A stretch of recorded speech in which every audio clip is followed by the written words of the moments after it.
Sehat ya? Baik. Ya. Gimana? Iya, baik ya. Cerita juga baik ya? Iya, baik-baik. Hebat nih Pak Chandra nih. Bagus banget, backgroundnya keren banget. Oh, Bang Neo. kan nggak ketahuan belakangnya apa gitu. Oh iya. Oke, mungkin kita start aja ya Bang Will ya. Yudi, Ya, boleh, udah boleh. siap Yud? Ya. Oke, kita mulai ya. Selamat siang semua. Apa kabar? Selamat tahun baru ya semua. Kita baru perdana nih untuk webinar yang di tahun 2022. Semoga kita selalu sehat dan profit selalu. Penyelenggaraan webinar ini adalah untuk memberikan edukasi pada masyarakat pasar modal dan smart retail investor pada umumnya untuk mengenal lebih lanjut emiten yang akan kita paparkan di siang ini. Hari ini kita akan mengadakan webinar edukasi dengan emiten PT Bank Neo Commerce Tbk atau BBYB yang akan diwakilkan oleh Pak Chandra Gunawan, Direktur Utama. Dan saya juga akan didampingin sebagai moderator siang ini oleh Pak Willy Noy, Head of Research dari PT Trimega Sekuritas.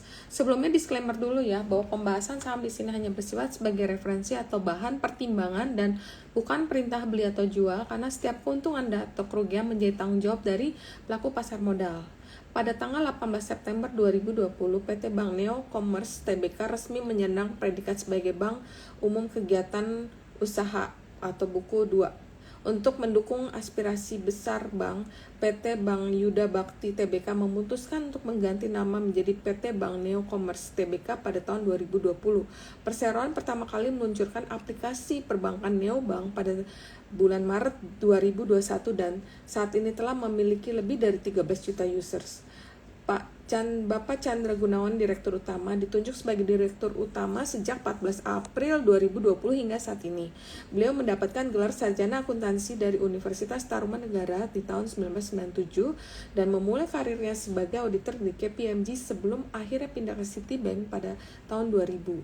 Setelah itu, ia menempati berbagai posisi di bidang keuangan dan perbankan sebelum menjabat sebagai Chief Financial Officer di PT Bank BNP Paribas Indonesia. Tanpa berlama-lama, saya persilakan PT Bank Neo Commerce Tbk atau BBYB yang akan diwakilkan oleh Pak Chandra Gunawan selaku Direktur Utama untuk memulai webinar kita di hari ini. Waktu dan tempat saya persilakan, mungkin kita akan langsung dipandu oleh Pak Willy Sitorus untuk sesi ini. Silakan Pak Willy dan Pak Chandra untuk memulai sesi ini. Oke, mungkin dimulai dari Pak Chandra kalau ada short presentation. Habis dengan ada short presentation nanti kita lanjutkan dengan sesi tanya jawab ya Pak. Thank you sebelumnya Pak Willy, Bu Rita for kesempatannya. Saya juga say hi ke semua yang gabung ya di siang hari ini. It's a wonderful day and juga it's a pleasure saya bisa presentasikan nanti ya, dan juga dari sesi tanya jawab. Happy to answer any questions yang sehubungan dengan BBYB. So to start with, saya akan share presentations. Basically, saya akan bawa teman-teman semua untuk melihat sejauh apa sih sekarang ini kiprah kami gitu ya. Setelah tadi Bu Rita sudah sampaikan kita sudah punya 13 juta user, and then ada beberapa inisiatif. And what's next gitu ya kan, yang jadi ininya. Let me share my screen.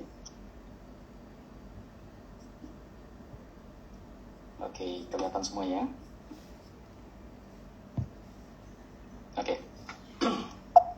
So to start with, basically saya akan bawa teman-teman semua, Bapak Ibu, untuk sebetulnya journey yang kita mau lakukan apa sih dan sejauh ini sudah sejauh apa maksudnya gitu. Jadi kami melakukan transformasi, tadi Bu Rita sudah sampaikan kita itu dibeli oleh Aku Laku back in 2019 ya, dan memang dari awal visinya Aku Laku itu mau mentransformasi BBYB menjadi bank digital 2019 ya. Nah itu diterjemahkan dalam, kalau saya bilang sejauh ini 5 stage. Jadi ini yang kita kejar dalam kurang lebih dari, mungkin kalau saya bisa bilang transformasi masifnya itu dimulai di 2020. Jadi 2019 kan mungkin COVID belum ada, 2020 COVID masuk. Nah, itu transformasinya jadi lebih masif. kita bagi di dalam 5 stage. Di 2021 pada saat kami sudah fully dapat license sebagai buku 2, sehingga kami bisa menjadi bank digital, apa yang kami lakukan? Oke, di Q2 kita sudah build, kita punya online banking yang tadi sudah sempat disebut oleh Bu Rita ya. Nah, nama aplikasi kami Neobank, by the way, untuk Bapak Ibu, saudara-saudari yang belum install di apps itu namanya Neobank. Stage 1 basically kita nge-build apa yang namanya online banking. Jadi apa sih yang bisa dilakukan? Online inquiry, transfer, flexi saving deposits gitu yang sempat jadi cukup rame gitu loh, kok tawarin bunganya tinggi sekali ya gitu loh, 6% for tabungan gitu kan, yang kami sebut produknya itu Neo Now. Terus Neo Wow kami yang term deposit kami itu nawarin bahkan sampai 8% untuk periode 12 bulan. Nah, jadi itu kita sudah lalui di Q2 ya, di lebih tepatnya Maret. Neo itu lahir, istilahnya Neobank gitu ya, Neobank itu lahir. Nah, di Q3, Q4 kemarin kita tutup tahun tuh kita ngapain sih? Kita melakukan apa yang namanya stage-nya itu Digital Financial Services. Jadi itu udah masuk stage 2, kalau misalnya gitu loh, version 2.0 mungkin kalau apps kerennya gitu ya. Itu kita masukin apa? Kita embed di aplikasi kita itu namanya Live Services, mulai diperkenalkan di situ ya. Jadi udah mulai kita nggak cuma nawarin deposito sama tabungan dengan suku bunga tinggi saja, tapi kami juga udah mulai nawarin ada live services di situ, mulai masuk juga ada gamified product yang mungkin beberapa ada yang mulai ngikutin namanya Neo World gitu, atau dunianya si Neo. Jadi ngumpulin koin yang bisa ditukar dengan tambahan suku bunga atau bisa ada diskon, something like that. Terus kita juga sudah melakukan open banking integration dengan apps-nya Akulaku. Sekedar informasi, sebetulnya customer Akulaku itu melalui apps Akulaku sudah bisa membuka Neobank itu mulai kapan? Mulai dari awal lahirnya Neobank, dari Maret. Jadi itu sebetulnya salah satu bentuk bahwa sinergi antara BNC dan Akulaku sebagai ekosistem sekaligus juga PSP kami itu real. Jadi kita nggak perlu nunggu sampai setengah tahun, sampai 7-8 bulan sampai bisa misalnya BNC itu Neobank-nya biar bisa buka di apps-nya Akulaku. Enggak, langsung di bulan yang sama lahir dengan Neobank di BNC, lahir pula dan customer Akulaku bisa buka di Neobank di aplikasinya mereka. Nah, kita sekarang masuk yang namanya stage 3 nih sekarang nih. Where we are at stage 3. Stage 3 ini 2 kuartal nih rencananya, Q1 dan Q2. Jadi bedanya namanya apa? Digital, we call it digital financial social gitu loh. Jadi apa yang kita lagi build nih? Lending di mana? Lending di aplikasi kita. Nah, sekedar informasi tambahan juga, lending capacity kami secara digital itu sebetulnya sudah up and running di bulan November 2021 kemarin. Di pertengahan 2021 kami itu sudah bekerja sama dengan Akulaku. Jadi kalau Bapak Ibu masuk ke aplikasinya Akulaku, ada yang namanya feature-nya itu dana cicil. Di situ ada BNC, ya. Jadi sudah mulai lahir nih sebetulnya digital lending-nya. Jadi embrionya sudah ada dari November. Nah, yang saya sebut di sini adalah lahirnya di Neobank, di aplikasi kami sendiri. Kapan rencananya? Rencananya itu di Q1, tadinya Januari, tapi setelah kita ini lagi, ternyata kita baru bisa running di Maret rencananya, tapi masih tetap di kuartal pertama. Oke. Bagian dari digital financial social juga of course payment, kita lagi nunggu approval dari BI untuk QRIS kami. Nah, ini untuk memfasilitasi of course untuk customer yang masuk kategori transactor gitu ya kan. Kalau saya bisa bilang, bagi kami membagi cluster customer nih. Pertama adalah customer yang lebih cenderung ke deposit gitu ya. Jadi customer emang kebutuhannya. Jadi kami mengcluster ini berdasarkan kebutuhannya gitu loh. Kebutuhannya apa? Deposit. Jadi apa yang mereka cari? Savings, term deposits, gitu yang suku bunganya tinggi, which is we have it gitu. The second one adalah kebutuhan atau cluster customer yang lending. Nah, lending baru akan terentertain di bulan Maret nanti gitu ya. Sementara kalau mereka sudah mau lending sebetulnya bisa lewat aplikasi Akulaku ya, lewat ekosistem kami, sinergi dengan kami, bisa masuk ke kami juga. Tapi entry point-nya itu, entry gate-nya itu lewat Akulaku, belum lewat kami gitu. Yang ketiga, cluster ketiga itu cluster transactor. Nah ini yang nanti kita akan entertain melalui payment lewat QRIS ya kayak gitu ya. Nah selain itu juga kita lagi build wealth ya, wealth management. Karena faktanya begini, interestingly when I joined the bank back in early 2020 ya, jadi pas saya masuk itu memimpin BNC itu persis pas COVID masuk ke Indonesia bulan Maret, jadi challenge-nya lumayan gitu ya, just to give ininya sense-nya gitu. Jadi pada saat itu saya melihat faktanya adalah ternyata customer funding kami, DPK kami itu lebih dari 80% ternyata adalah customer wealth gitu ya. Customer yang punya AUM dengan kami lebih dari 500 juta. Oke, that's quite surprising indeed.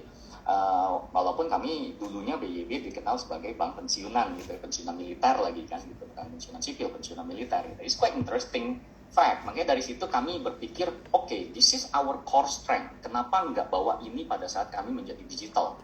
Jadi that's the idea ya, background history kenapa ada wealth kami akan masukkan embed ke dalam aplikasi kami.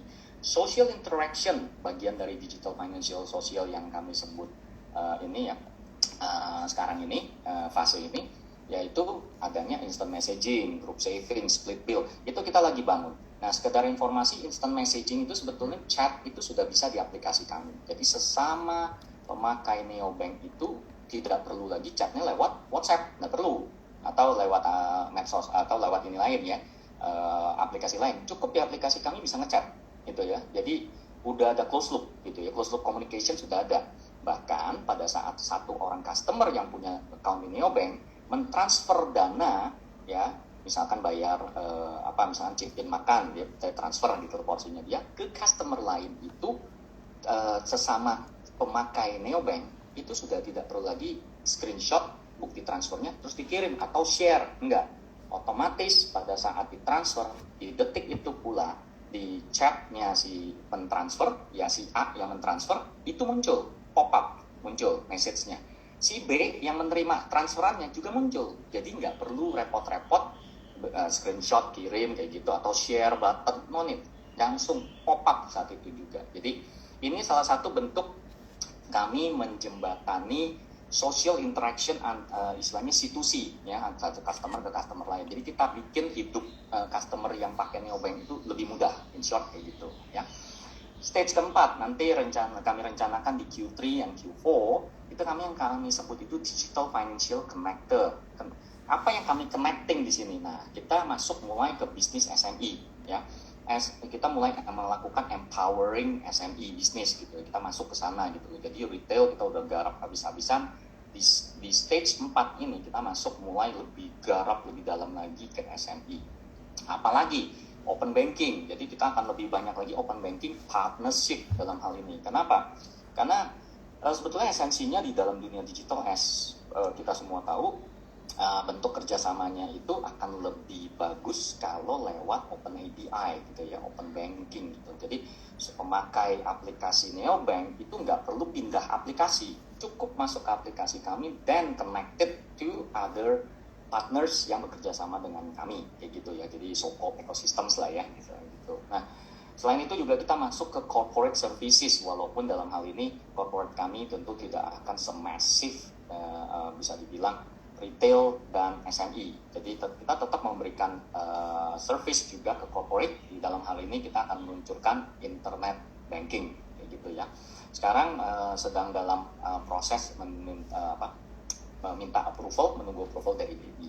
Dalam kayak gitu stage 4. Nah, kalau kita bicara 2023 nih, tahun depan, kita mau bangun apa sih? Rencananya kita bangun yang namanya fase digital financial ecosystem. Ya, jadi open platform ya, otomatis kita sudah connected to nggak cuma ekosistem aku laku, tapi kita juga membuka diri ke banyak ekosistem gitu ya.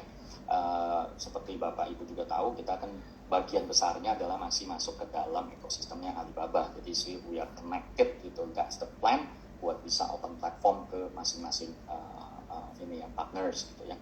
Content and service and product, jadi kita terus tambahin terus use case kita, features kita ya dalam hal services, products. Jadi kita terus istilahnya kita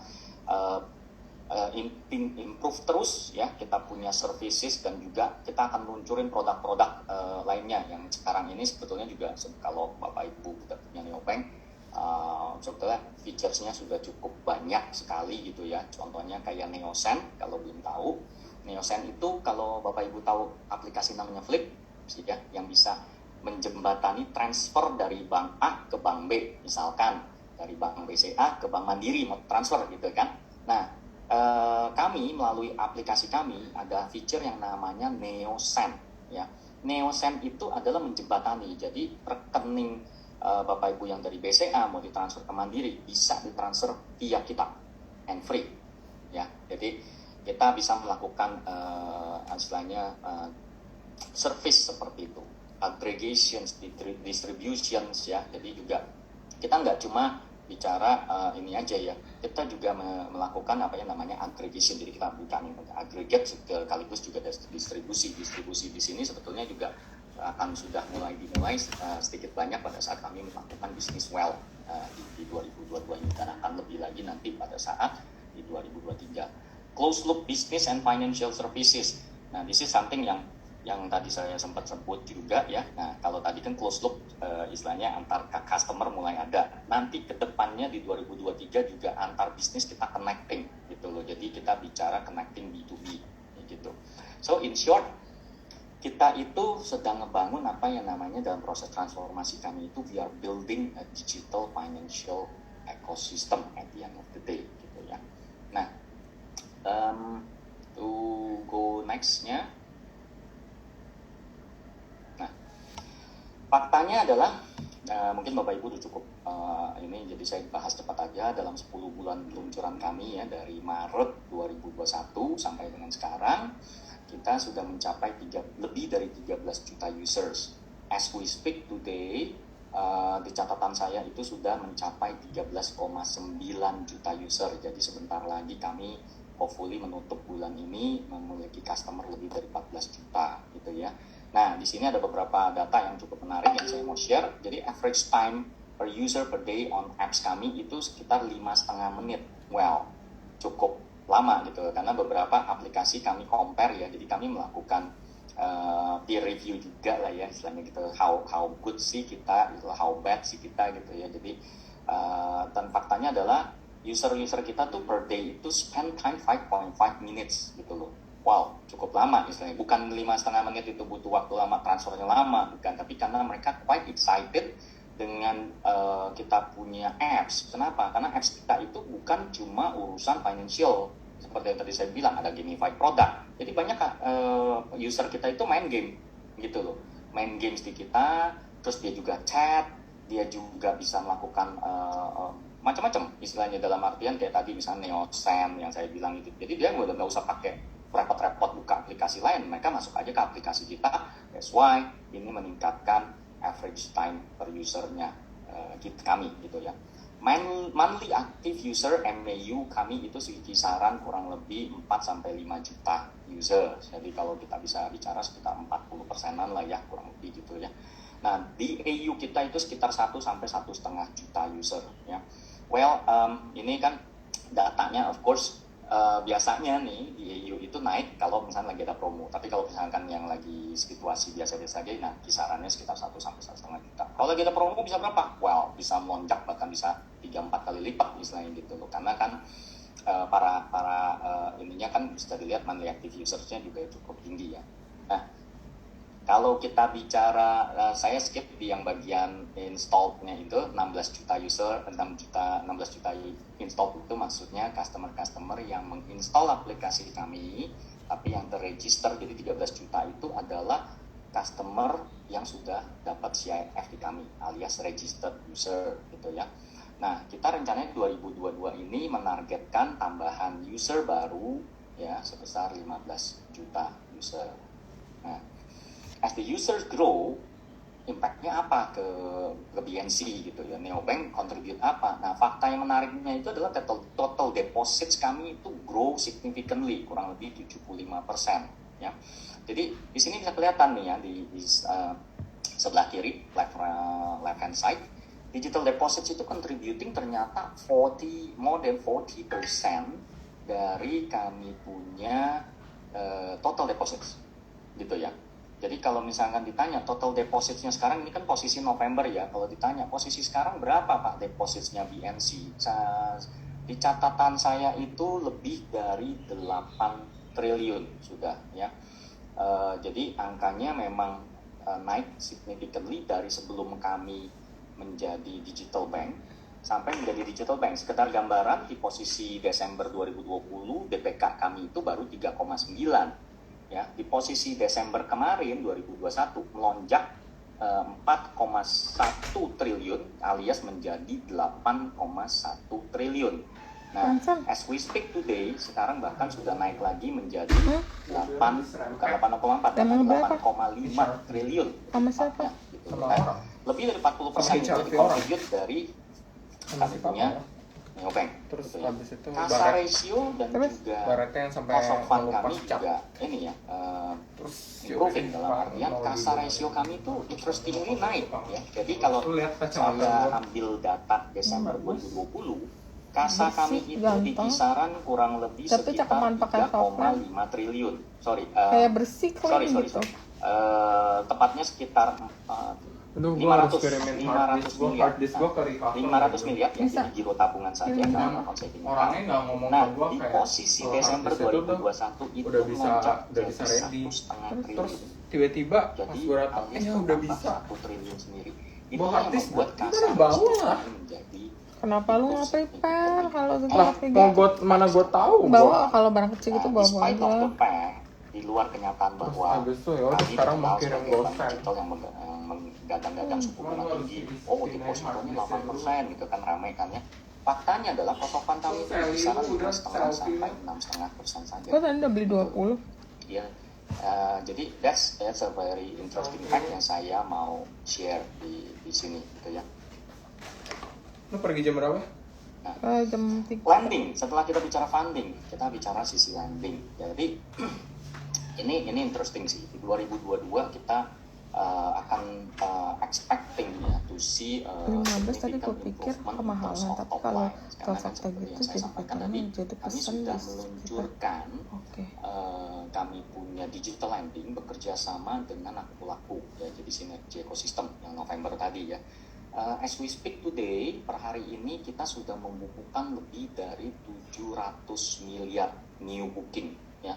Cuma dalam hitungan 2,5 bulan saja. Jadi pertengahan November kami launch ya. Sekarang Januari belum tutup bulan kita sudah membukukan lebih dari 700 miliar ya. Ini saya bicara installment cash product gitu ya.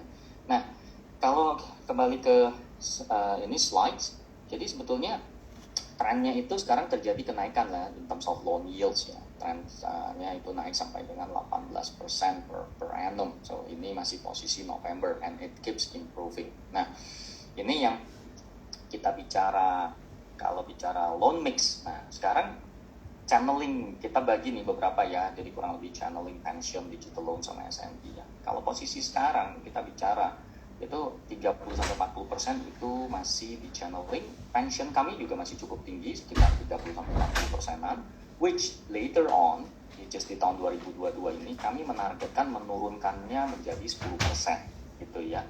Melalui apa? Kami sudah have a final talks with several banks yang interested dengan produk pensiun kami, pension loans, dan mereka mau beli ya. Nah, itu salah satu strategi kami, which is kita menjual. Bahkan di penjualan kami juga dapat premium juga, karena pension kami sebetulnya is quite good business, tapi kan kami bertransformasi menjadi bank digital. Well, pension will not be our focus anymore, jadi kita jual. Kita akan sisakan probably 10% max, lebihnya kita akan jual. Channeling, and the other sides, kita sekarang ini di kisaran 30-40% ya. Later on, probably kita maintain sekitar 20-30% ya. Indikatif yield-nya bisa kelihatan di sebelah kanan. Chandra G itu G-nya siapa? Ya, Go. nah, yang menarik adalah digital lending. Nah, digital lending Lupa ya. ini Gimana? akan menjadi motor kami. Oh, nggak tahu ya. deh. Which is ini akan up and running, which is sudah ya, yang di sinergi ekosistem. Nah, akan up and running di aplikasi kami sendiri itu di Maret. Bisa occupy berapa persen dari total lending akhir tahun ini? Well, probably up to 50%. gitu ya. In terms of the number, berapa besar Pak targetnya? Targetnya kalau bicara target digital lending kami tahun ini di kisaran 5 triliun ya, itu target kami. Jadi Bapak Ibu bisa imagine gitu ya. Jadi 50% pretty much kurang lebih kita targetin sekitar 5 triliun. SME seperti yang saya sampaikan tadi, ini juga akan later on kita juga akan boost up sampai di level 20% gitu ya. Nah, jadi fakta menariknya adalah kami sudah akan memulai di 2022 ini ya, dimulai di Q1, bahkan rencananya di Q2 nanti. Jadi Q1 itu namanya installment cash ya. Di Q2 rencananya kami akan luncurin yang namanya fast cash atau mungkin lebih terkenal nama PP gitu ya. Nah, BNPL kapan rencananya gitu kan? Nggak seru kalau ngomong digital lending nggak ada BNPL gitu ya. Serasa makan kurang garam gitu ya, masakan kurang garam. BNPL kami rencananya akan launching itu di periode Q3 atau Q4 gitu ya. Jadi that's pretty much dari sisi lending. Nah, kalau ini saya bahas cepat aja ya. Jadi tentunya Bapak Ibu saudara-saudara sudah cukup familiar dengan open banking. Ini kan saya hanya menyematkan supaya dapat ide istilahnya open banking itu ngapain sih istilahnya gitu. Jadi pretty much ini yang kami bangun ya. Jadi kalau lihat di bagian bawah, core service kami terdiri dari 4 kan sebetulnya ya kalau bisa dikategorikan. Pertama adalah dari sisi payment or debit gitu ya. Itu yang nantinya kami akan embed dengan QRIS, akan lebih ini lagi ya. Investment ini akan kita jalanin. Kita lagi dalam proses mendapatkan lagi menunggu approval dari KSEI untuk menjadi Bank RDN pula. Ini masih kaitannya dengan istilahnya kami mau menawarkan customer kami, bahkan potential customers untuk masuk ke kami untuk bisa melakukan transaksi dan kami menjadi bank RDN-nya gitu ya. Termasuk juga nanti di aplikasi kami juga berencana untuk menawarkan produk investasi Bapak Ibu. Jadi bisa pakai aplikasi kami nanti untuk misalkan mau beli mutual fund, mau beli apa gitu. Jadi bisa lewat aplikasi kami gitu ya. Ini yang kami sebut di bagian feature untuk investment gitu. Nah, kredit tadi saya sudah bicara banyak ya. Nah, yang keempat life services yang tadi yang saya sebut ya, life services jadi bisa ada namanya neo journal, bisa nyatet pengeluaran ini ya, split bill, something like that yang benar-benar mensupport atau memberikan service untuk para customer kami gitu ya, additional services kalau bisa dibilang gitu ya. Nah, kalau kita lihat di situ apa sih yang terjadi di tengah-tengahnya? Nah, di sini menariknya gitu loh. Dari core services kami ini sebetulnya melalui API SDK solution ini ada kami istilahnya keluarnya itu bentuknya adalah memampukan para ada di atas itu kelihatannya, jadi ada bisa menambah customer reach dan improve stickiness gitu ya. Bukan hanya kepada kami BNC tapi juga kepada partner-partners yang bekerja sama dengan kami, bisa boost sellingnya mereka, salesnya mereka gitu ya. Lewat apa? Of course dari transactions bisa kita lakukan nantinya BNPL, something like that gitu ya. Jadi that's pretty much maksudnya kita lagi bangun dan nantinya open banking ini di mana kami akan bekerja sama dengan ekosistem lain yang tentunya akan istilahnya enabler customer kami untuk bisa bertransaksi bukan hanya di aplikasi kami tapi juga di aplikasi partner kami gitu ya. Ini saya highlight cepat aja ya. Jadi sejak Maret 2021 yang seperti saya bilang tadi sudah launch ya, onboarding proses kami itu hanya membutuhkan waktu kurang lebih 3 menit saja. Jadi Bapak Ibu Saudara yang belum install Neobank, saya invite humbly invite Bapak Ibu untuk install dan cobain istilahnya, cobain deh how easy banking dan cuma lewat tangan Bapak Ibu, yaitu aplikasi yang di handphone karena onboardingnya aja cuma membutuhkan 3 menit, cukup butuh iktp. Jadi prosesnya itu benar-benar kami melakukan seamless onboarding proses. Kami sudah menerapkan apa yang namanya eKYC ya. Jadi kita sudah tidak ada lagi video call. Mungkin beberapa teman-teman ya yang bank lain masih menyematkan proses video call. Di kami sudah tidak ada proses video call. Itulah kenapa hanya membutuhkan 2-3 menit saja. Jadi semua proses itu udah biometrics dan juga eKYC gitu ya, in short. Of course tadi saya juga udah mention high interest deposits, free interbank transfer. Ini pretty much features kami ya, Neo Journal, dan juga nantinya yang di sebelah bawah, dari bawah ya, digital lending udah mulai. Nanti juga insurance, wealth management seperti yang tadi saya sampaikan. Nah, feature produk kami yang sebelah kanan, Neo Now dan Neo Wow yang tadi saya juga sudah sebutkan. Neo Now adalah savings dengan suku bunga 6%, Neo Wow 8% untuk 12 bulan.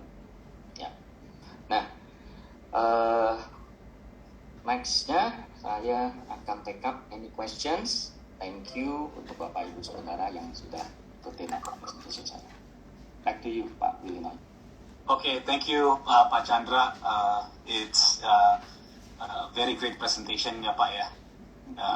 First of all, cuma mau bilang congratulations ya Pak.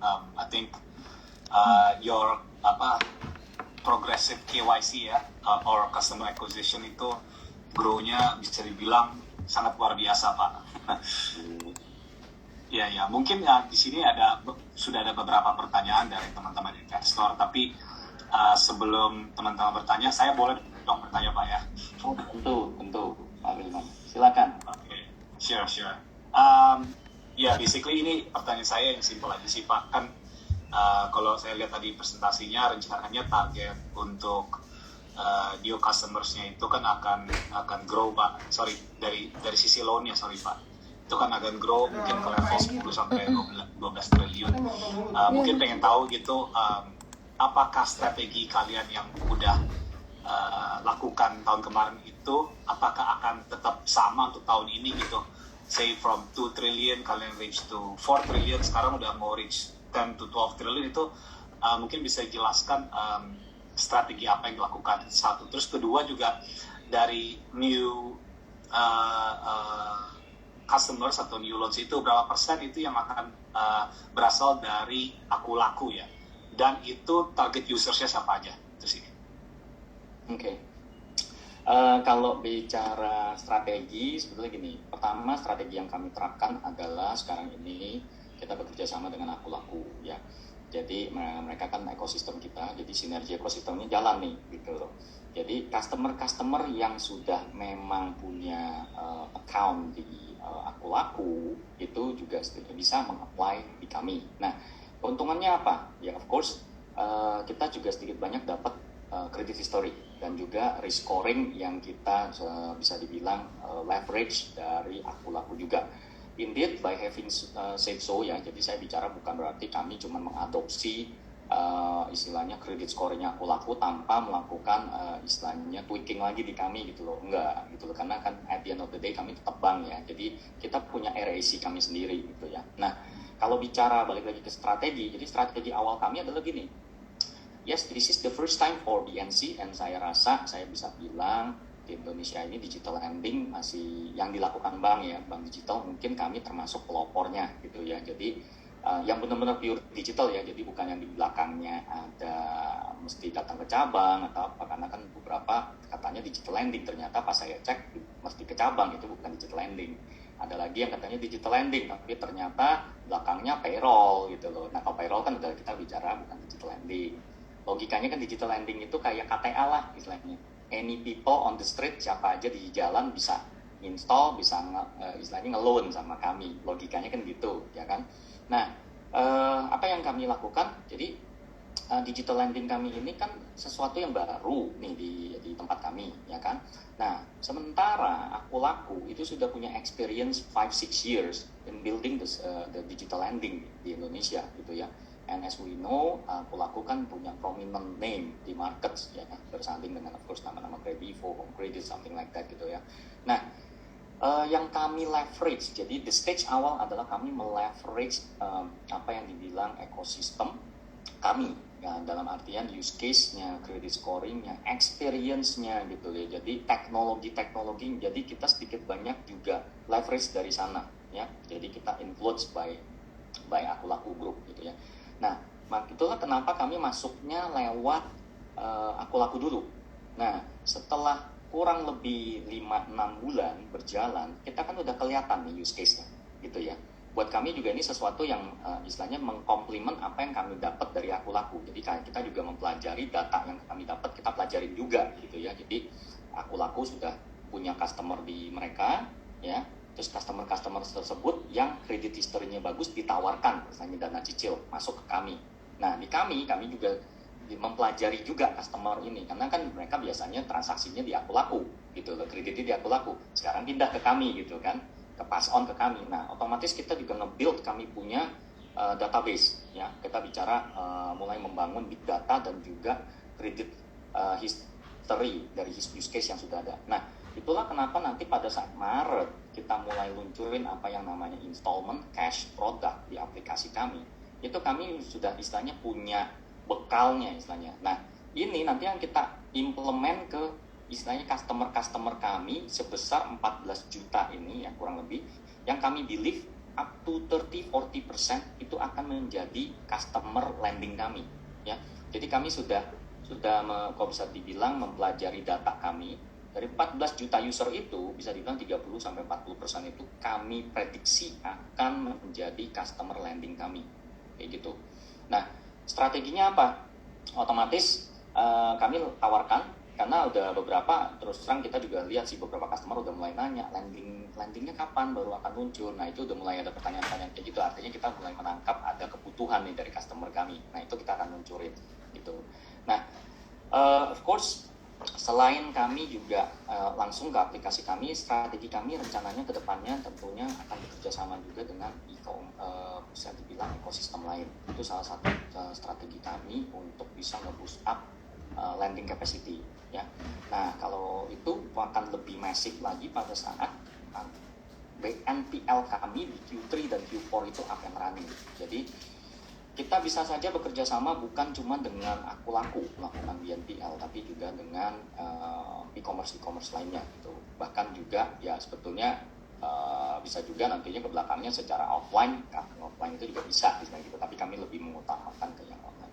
Kurang lebih kayak gitu Pak Willinoy ya secara inisial. Ya, terima kasih Pak Chandra. Mungkin Pak Chandra bisa menjelaskan mungkin secara logika ya, kan kalau conventional banking kan biasanya dia yang channeling loan ya ke multi finance gitu. Mungkin orang udah terbiasa dengan paradigma itu gitu. Kalau ini kan mungkin teman-teman di sini bisa dijelaskan secara konsep ya. Ini kan dari sisi perusahaan apa sih namanya financing company ya gitu, yang memang attach biasanya ke e-commerce kayak Kredivo, kayak Acceleran, itu sekarang dia channelingnya ke bank gitu. Nah, itu mungkin pengen tahu sebenarnya benefitnya dari Akulaku itu apa sih gitu. Oke. Benefitnya dari Akulaku maksudnya dalam melakukan channeling. Ya. Oke. Soalnya kan dia sebenarnya logikanya kan dia bisa langsung gitu. Nasabahnya kenapa mesti lewat bank Neo Commerce gitu. Mungkin bisa dijelaskan ke teman-teman di sini. For two reasons sih. Pertama adalah gini. At the end of the day, lending capacity bank itu pasti lebih besar. Itu basicnya itu dulu, ya kan. At the end of the day, kalau kita lending, kita bicara juga dari sisi capital, gitu kan ya. Dan juga kalau dari sisi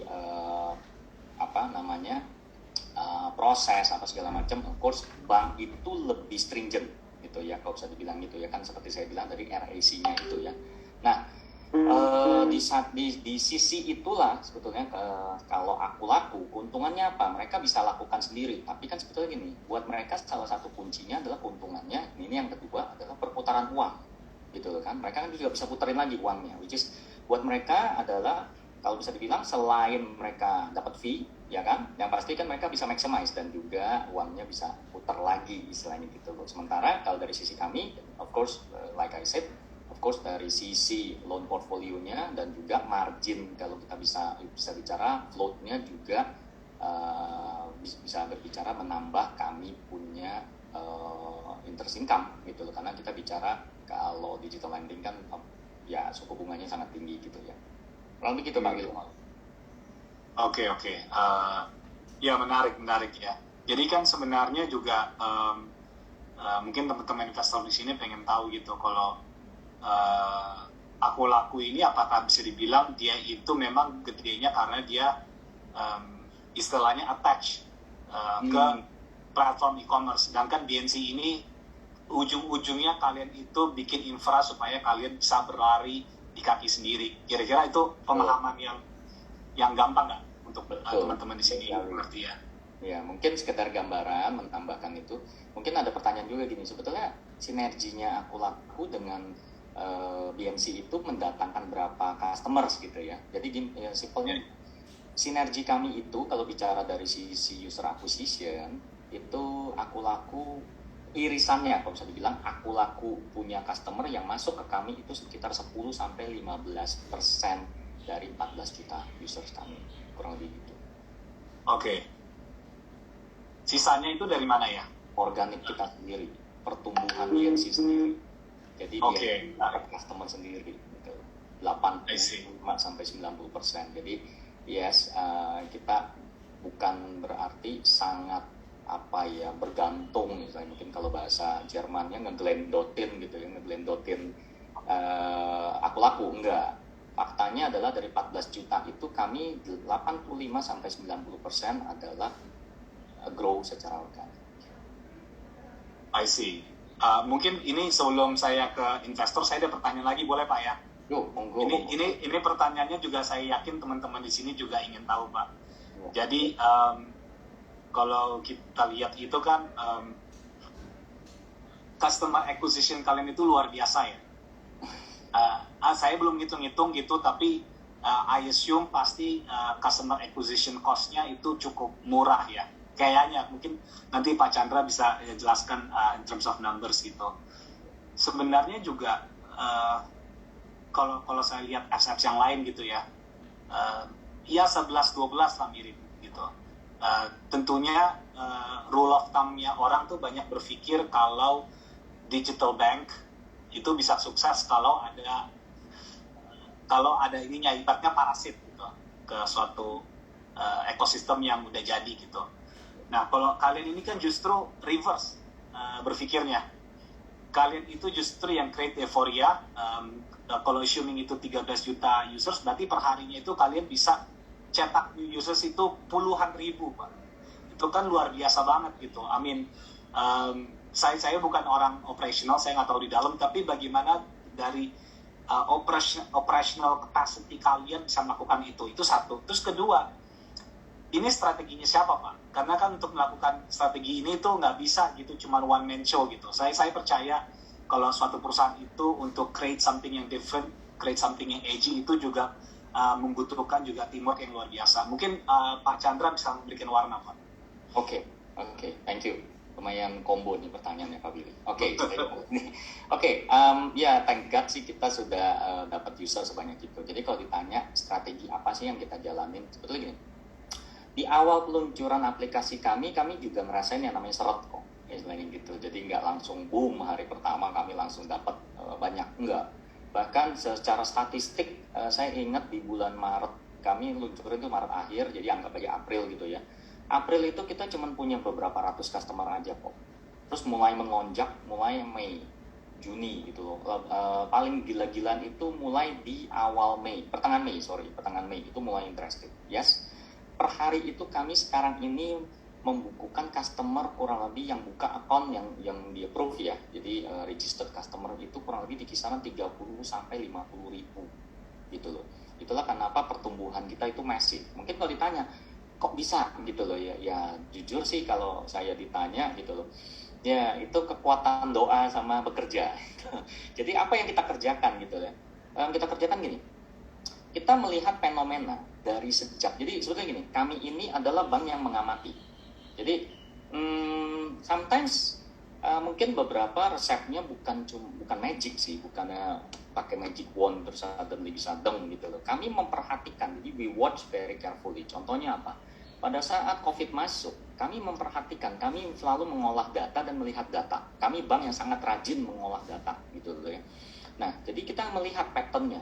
Oh, ternyata orang-orang Indonesia kan karena mau nggak mau di rumah aja, otomatis kan pemakaian, contohnya paling gampang e-commerce naik, ya datanya kita bisa dapat dari Akulaku, right? E-commerce naik, terus transaksi-transaksi digital naik, and yang nggak kalah penting, medsos juga naik, gitu loh. Angka pemakai medsos jadi naik, gitu ya. Nah, di situ kita melihat dari semua medsos yang paling banyak dipakai di Indonesia mana, kita masuk ke situ, ya.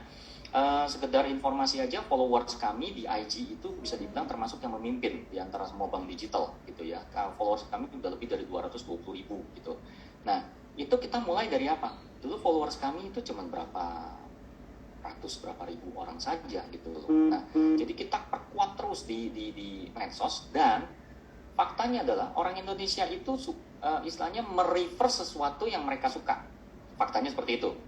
Jadi gini, kan kalau misalnya gampangnya gini, kalau kita makan gitu satu resto atau kafe, yang kita pikir, wah makanannya sih kayaknya dari luar biasa aja, restonya biasa. Pas kita masuk makanannya enak banget, misalnya gitu loh. Ini bukan jam makan siang nih, makanya saya bilang ngomongin makanan gitu loh. Oh enak banget. Nah, kita kan akan tergelitik buat bilang ke orang-orang yang kita kenal, temen, saudara, ya kerabat, bilang, cobain deh makan di situ, enak ternyata gitu. Lu makan ininya deh. Nah, istilahnya orang Indonesia kan paling demen memviralkan sesuatu, baik yang baik maupun yang enggak gitu kan. Nah, kami melihat itu, fenomena itu. Jadi apa yang kami lakukan? Oke, kita bikin sesuatu yang bisa viral, istilahnya gitu loh. Jadi kita pakai viral load, jadi nggak cuma COVID aja yang ada viral load. Jadi kita juga pakai viral load gitu loh. Cara masuknya gimana? Jadi kita keluarin promo-promo yang simple. Nah gini, faktanya adalah millennials itu ya, teman-teman yang usianya millennials itu nggak suka yang ribet misalnya. Ada sih beberapa bank nawarin promo misalnya, Pak bisa dapat misalkan cashback 500.000 atau 100.000, tapi syaratnya 20 misalnya. Customer yang di refer itu harus buka account, ada minimal deposit, ada panjang banget. Akhirnya cuma keluar satu kata dari mereka, ribet misalnya gitu loh. Mereka nggak mau, ya kan, ribet misalnya gitu loh. Nah, kami menawarkan something yang simple. Orang Indonesia, apalagi millennials, temen yang simple. Misalnya, simple gimana? Once you refer, you will certainly, istilahnya once you refer, dan si customer itu istilahnya lewat proses KYC kita dan entitled menjadi customer kami, mereka dapat referral. Simple kan? Referralnya nggak besar kok. Kita nggak nawarin sampai ratusan ribu, enggak. Kita cuma nawarin 20.000, 25.000, and they like it, misalnya gitu. Kenapa? Karena simplicity yang kita tawarin. Jadi kita nggak mau bikin ribet customer, misalnya gitu loh. Lah kan tadi saya jelaskan contohnya kayak misalkan kita memudahkan hidup customer, contoh kayak transfer. Kita bantu supaya nggak perlu screenshot lagi gitu kan, atau share button. Masih ada ininya, nggak perlu ngapa-ngapain, pas selesai transfer langsung pop-up muncul istilahnya gitu ke orang yang kita transfer. Jadi kita masuk istilahnya menawarkan simplicity gitu loh. We make life easier for our customers istilahnya gitu. Jadi kayak nge-refer aja, simple. Walhasil banyak orang yang akhirnya trigger buat merefer istilahnya. Jadi mereka itu semacam kayak jadi sales force kami yang tidak perlu dibayar dalam arti maksudnya nggak bayar fee. Ya fee-nya itu 25.000 itu, istilahnya gitu kan. Sebetulnya secara bank, kita punya pilihan kan. Saya bisa pakai Salesforce. Mungkin kalau misalkan di zaman konven, kartu kredit misalkan. Kan Salesforce banyak ya, yang kalau di mall-mall tawarin, Pak, Mbak, Bu, ini apply kartu kredit nggak ya kan? Yang gitu. Nah, Salesforce kami adalah customer-customer yang sudah happy and convenient memakai apps kami. Nah, kata kunci kedua, kami menawarkan selain simplicity adalah convenient ke customer kami. Diakui oleh para customer kami, UX kami itu sangat bagus ya. Jadi ya logikanya simple sih. Kan kita 14 juta user nih. Let's say tadi kan saya udah bilang di AU saya sekitar 1 sampai 1,5 juta, MAU sekitar 4-5 juta. Nah, kebayang dalam satu saat bersamaan ribuan, ratusan ribu, bahkan jutaan orang nge-jam masuk ke aplikasi kami. Aplikasi kami tetap smooth, istilahnya gitu, dan it's tested.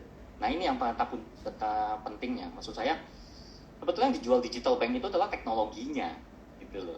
Nah teknologi kami sudah tested dengan jutaan users dan still seamless, still okay, istilahnya nggak tiba-tiba jam pasir, tiba-tiba nge-hang, tiba-tiba istilahnya nge-blank, istilahnya enggak, jalan gitu loh.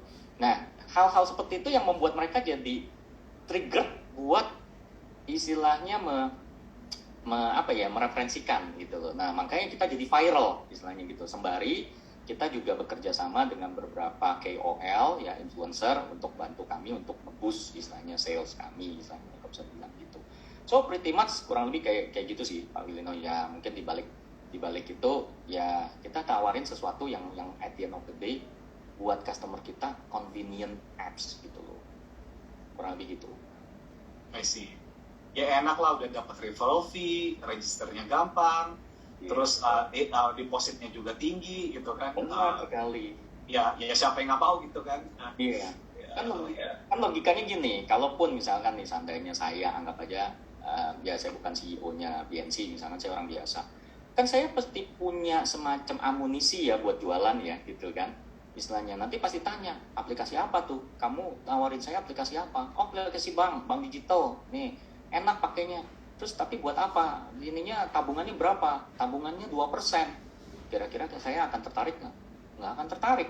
Tapi pasti bilang, nih install BNC.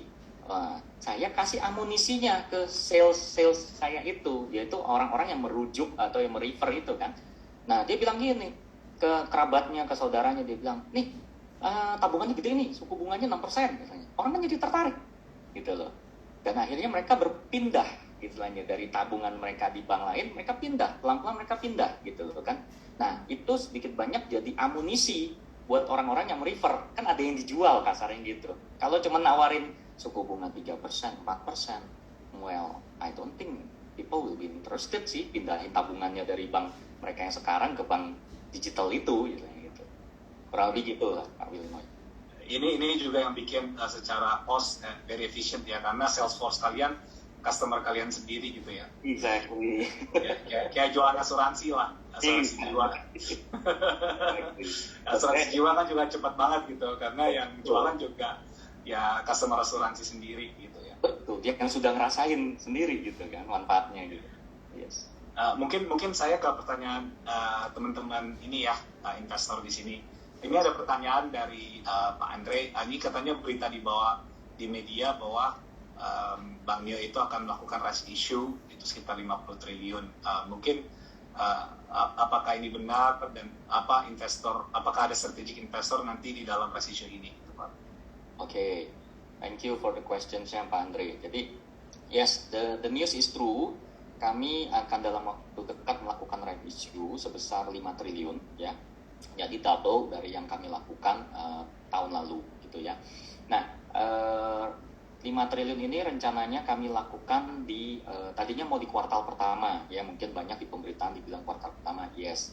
Tapi karena satu dan lain hal kami mundurin rencananya di awal kuartal 2. Kemungkinan antara bulan April atau Mei gitu. Tadinya kami mau lakukan sekitar bulan Maret, mundur sedikit ya, sebulan 2 bulan, kalau nggak April Mei gitu. Nanti Bapak Ibu kalau mau participate, udah pegang saham kami, please feel free gitu ya. Nah, apakah ada investor strategis dalam rights issue ini? Oke. Mungkin Bapak Ibu di forum ini sudah pasti udah tahu ya bahwa salah satu pemegang saham kami adalah Provident Group gitu ya. Nah, Provident juga sedikit banyak bersama dengan Akulaku dan Costco, dan juga memang ada investor-investor yang existing itu mereka istilahnya komit untuk akan ikutan lagi gitu lah ya, rights issue ini misalnya gitu. Nah, apakah akan memperbesar capacity-nya, terutama yang bisa dibilang pemain-pemain baru gitu, investor-investor baru lebih tepatnya yang masuk ke kami? The answer is yes, possibility itu sangat besar sekali. Kalau misalkan investor strategis, yes, kita ada beberapa pembicaraan dengan beberapa investor strategis ya. Tapi sorry saya belum bisa share dulu di ini karena kan ini masih Januari ya, masih terlalu awal banget gitu untuk saya announce gitu ya.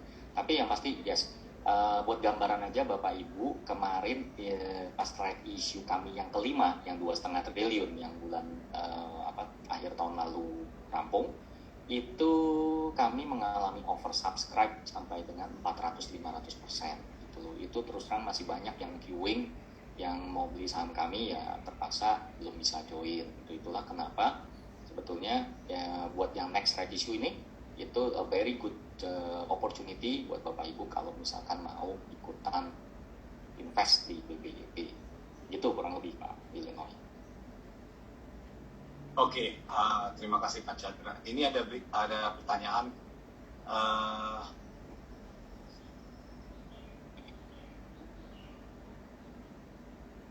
Apakah di tahun 2022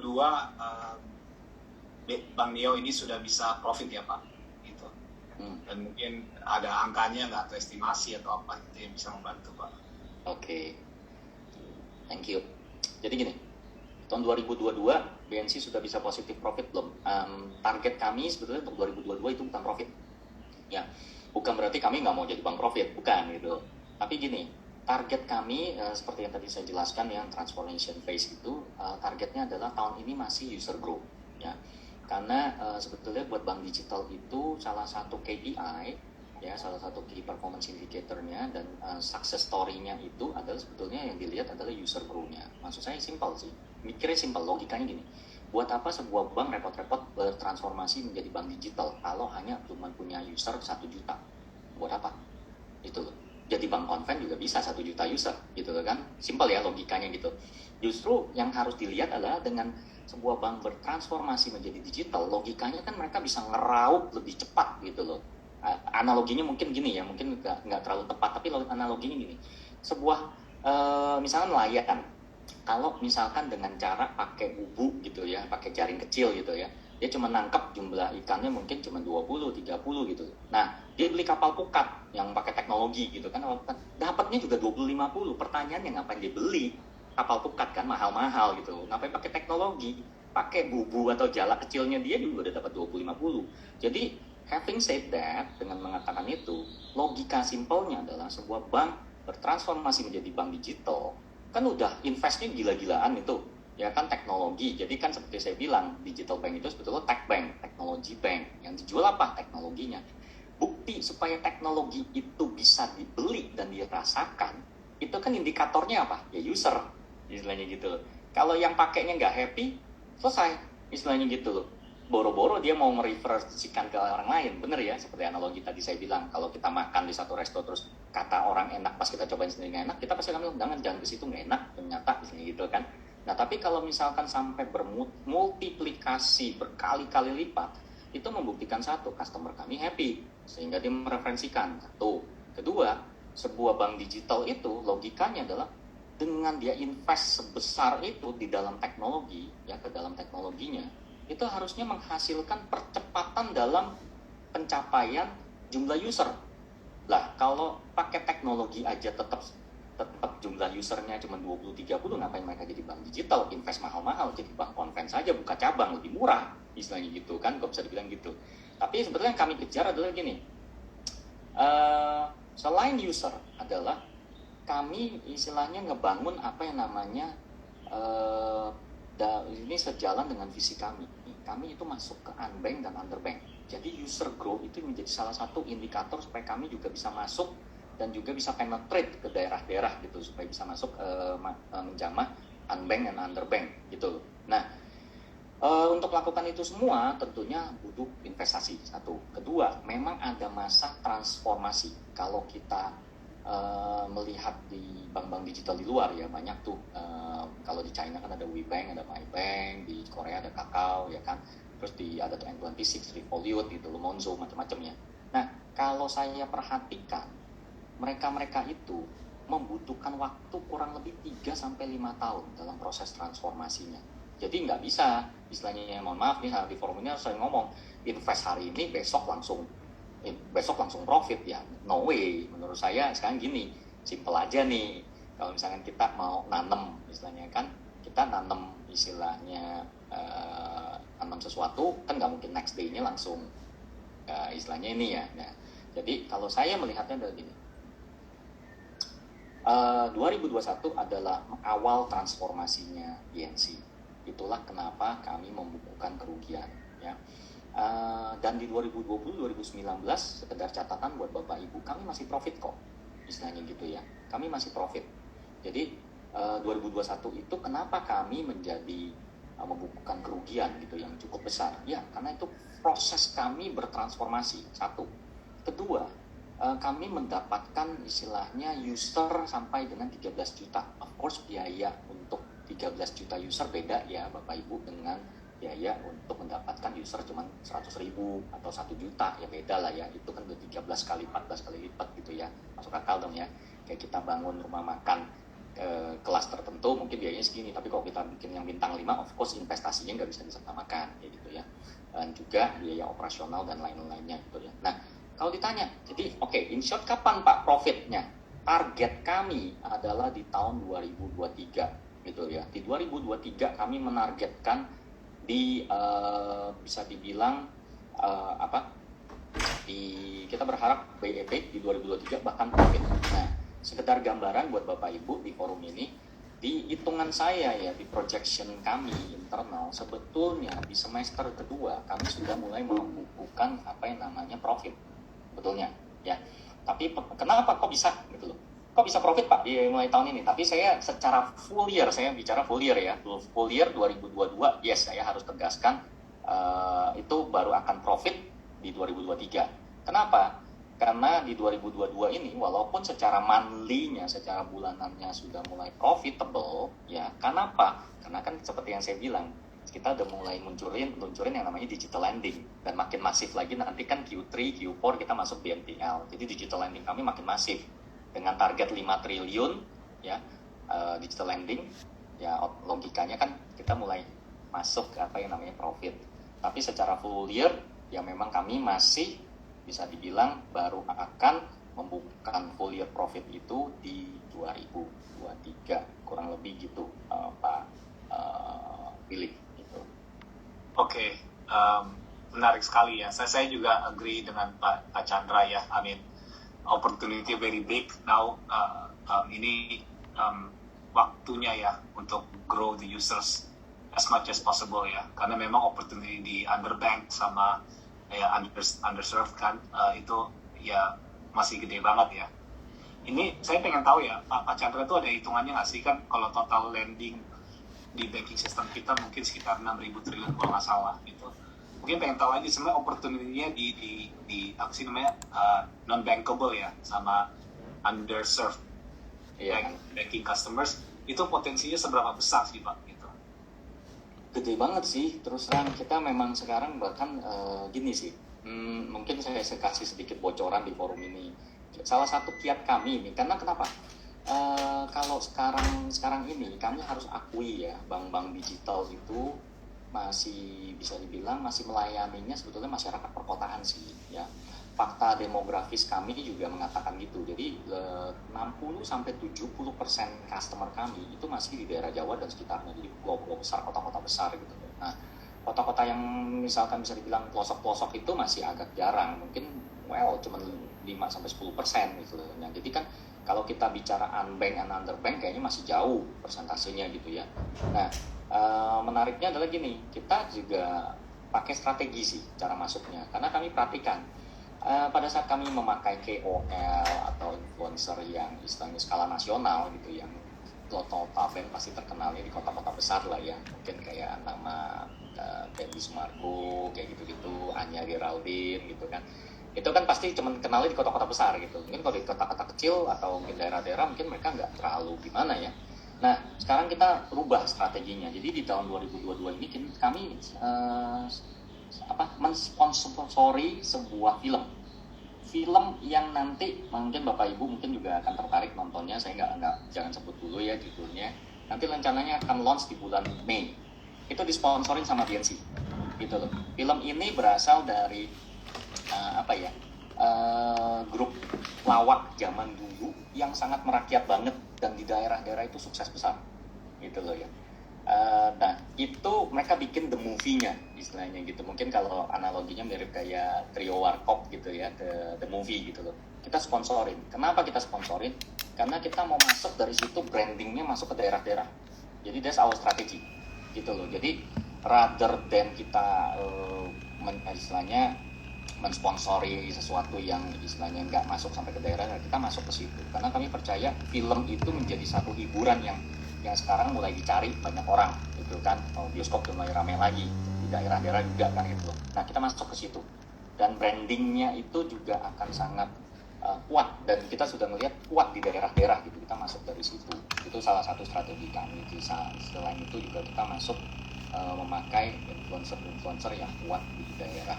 Jadi kalau ditanya seberapa besar banget gitu loh. Seberapa kita mau gedein sampai berapa? Well, target kami sih sebetulnya kalau bisa up to 30-40% ya, terus membesar gitu loh.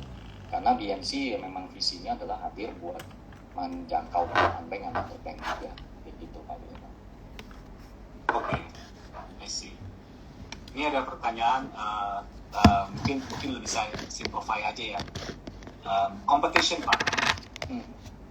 I mean, there's so many pilihan ya. Ada satu company yang market cap-nya all of a sudden bisa melewati 1 triliun ya.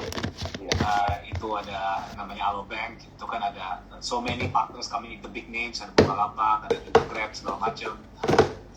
Terus kita tahu juga BCA ada jagoannya kan, dulu kita juga tahu Bank Jago, dan segala macam lah. So many things are going on Pak gitu. Jadi ini kan teman-teman investor kadang-kadang aduh banyak banget ya, crowded ya gitu. Kayaknya conventional banking nih menarik nih gitu. Udah mulai agak sepi ditinggalin gitu. Nah, gimana kalau Pak Chandra ini harus ngomong kepada investor, what differentiates you Pak compared to all digital banks out there? Okay, thank you very much. Gini sebetulnya, and then at the end of the day, digital bank itu ya simple ini. Cari, kalau menurut saya nih, menurut definisi saya adalah sebuah digital bank itu bisa sukses ya. Sebelum saya bicara intrinsik tertentu dari BNC dibanding bank digital lain, sebetulnya bank digital itu bisa sukses ya. Kalau misalnya memenuhi dua kriteria aja. Pertama adalah bank digital ini bisa memenuhi the needs of the customers. Cara memenuhi needs of customersnya itu adalah melalui apa? Ya melalui features, istilahnya gitu. Jadi logikanya bank yang rajin sekali menambah features itu use case-nya akan naik, gitu loh ya. Use case-nya akan naik. Pada saat use case-nya naik, customer juga akan banyak yang tertarik. Jadi dia nge-track customer baru, istilahnya gitu loh. Nah, kebayang kalau misalnya digital bank yang feature-nya aja cuma diupdate setahun 2 kali, gitu loh. Apa bedanya dengan bank konven? Gitu, dengan mobile banking-nya bank konven. Harusnya logikanya sebuah bank digital itu sebulan itu bisa 3-4 kali ngupdate terus features kita. Nah, for your info, di kami BNC itu sekarang udah version 2.0.010 istilahnya gitu. Jadi kita sudah masuk versi 2. Makanya feature kita banyak banget sudah gitu ya. Nah, itu yang pertama, memenuhi kebutuhan dari para customersnya. Kedua, bisa ngebangun aset yang produktif and healthy. Dalam hal ini lending gitu loh. Jadi bank yang digital yang bisa ngebangun istilahnya capacity ngebangun aset lendingnya itu dengan baik dan cepat, itu yang menurut saya chancesnya untuk menjadi menang itu dan juga profitable ya at the end, karena kan kita bicara aset, funding besar tapi nggak ada asetnya juga repot juga gitu kan. Nah, disitulah menangnya. Nah, beberapa bank mungkin masuk ke lendingnya itu tidak melalui digital lending, tapi mainnya lewat channeling gitu ya. BNC juga main channeling. Tapi kami juga tidak mau mengandalkan channeling, karena logikanya simple. Kalau ngandelin channeling, kita kalah sama bank konven. Bank konven cost of fundnya lebih rendah. Contoh, misalkan ya di forum ini saya sebut aja BCA. BCA cost of fundnya rendah sekali, right? Nah, mana bisa bersaing dengan channel kalau kita main channeling lawan BCA yang cost of fundnya rendah, istilahnya gitu. Nah, mau nggak mau kita harus bisa masuknya ke digital lending, istilahnya gitu. Nah, kalau misalkan ditanya, apa sih karakteristik yang membedakan BNC dengan bank digital lain? Oke, simple. Kami ini bank yang istilahnya kasarnya sudah memberikan bukti. Buktinya apa? Oke, user kami kan sudah mendekati 14 juta. 14 juta itu user itu menjadi salah satu indikasi KPI dari bank digital. Dan user kami ini bukan user-useran ya, maksudnya user abal-abalan gitu, enggak. User kami is doing the transactions. Ya tadi kan sudah saya share di EU-nya, di EU-nya. Bisa cek sendiri kalau misalnya Bapak Ibu punya aplikasi atau punya akses ke Apps Any, ya itu buat ngecek bisa. Jadi kami nggak bohong, ada third party yang lihat gitu Apps Any, ya. Nah, selain MAU and DAU kami, ya, kita juga apa yang membedakan sekarang gini, kita sinergi ekosistemnya jalan. Jadi gini, it's good. Menurut saya bagus sih kalau punya ekosistem yang besar, ya, atau bahkan keroyokan ekosistemnya. Nah, tapi saya melihat gini, this is my view, ya, my humble view ya, Bapak Ibu. Jadi saya melihat gini, oke, punya nama baik, ekosistem yang besar, oke, it's very good, ya. Tapi yang penting buat digital bank itu adalah sinerginya. What's the good of that ecosystem, ya, ke banknya sendiri? Kalau nggak ada efeknya, pertanyaannya, jadi nggak maksimal dong menjadi sinerginya nggak jalan dong. Kan kata kuncinya bukan ekosistem saja ya, gitu loh. Jadi istilahnya kita menjadi bagian dari ekosistem yang besar, tapi tidak ada sinergi, yang nggak ada kerjasama bisnisnya, tidak membuahkan apa-apa ke bank tersebut. Ya pertanyaannya buat apa? Istilahnya gitu. Kan yang paling penting adalah imbasan dari ekosistem tersebut ke si banknya sendiri. Ya ekosistemnya ini termasuk biasanya sih jadi shareholdersnya ya. Yang jelas adalah kerjasama bisnisnya itu bisa menghasilkan apa? Contoh di kami kan sudah kelihatan. Dari yang tadi saya bilang dengan Aku Laku, kita sudah dari awal Neobank lahir, customer Aku Laku sudah bisa buka rekening di kita dari aplikasi mereka. Kedua, digital lending kami sudah jalan dari November kemarin dengan Aku Laku. Itu bukti jelas bahwa sinergi kami jalan. Nah, itu sih dua ya kalau saya bilang. Sebetulnya banyak sih kalau ngomong feature itu cuma turunan dari teknologi ya. Termasuk juga yang ketiga, saya tambahkan, yang membedakan kami dengan yang lain adalah apa? Teknologinya.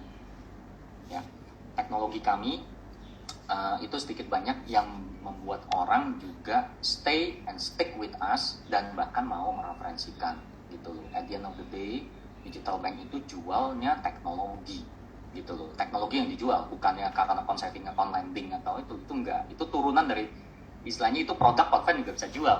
Nah, apa yang membedakan antara konven sama digital? Ya teknologinya. Yang membedakan satu bank digital dengan bank digital lainnya? Ya teknologinya gitu loh. Teknologi bisa ngejawab atau enggak gitu. Jadi kan kalau ini mungkin persepsi saya Pak ya, correct me if I'm wrong ya. I mean the most ambitious goal itu adalah ya intinya kalau di conventional banking itu balance sheet bisnis ya. Jadi ada selalu arbitrage antara funding sama lending. Tapi kan kalau saya lihat digital bank, kalau kita bisa grow customer, whether di lending, funding, dan semuanya itu dalam satu ekosistem dan customer engagement itu besar sekali, kalian itu the end goal itu menjadi fee-based business gitu Pak. Bener nggak Pak? Kayak gitu ya? Yes. True. Karena mempertemukan orang yang nggak punya duit sama orang yang punya duit, itu sudah gampang sekali. Jadi informasinya itu semakin simetris gitu ya. Yes, correct. Memang di case kami juga itulah kenapa kami masuk ke wealth management. Itu salah satu kiat kami. Jadi kami juga cuma ngandelin float, kami juga akan masuk ke fee gitu ya. Kan kalau bicara wealth, artinya kita bisa dapat fee di situ. Oke. Mungkin ini ada cerita, kita kasih satu pertanyaan lagi kali ya.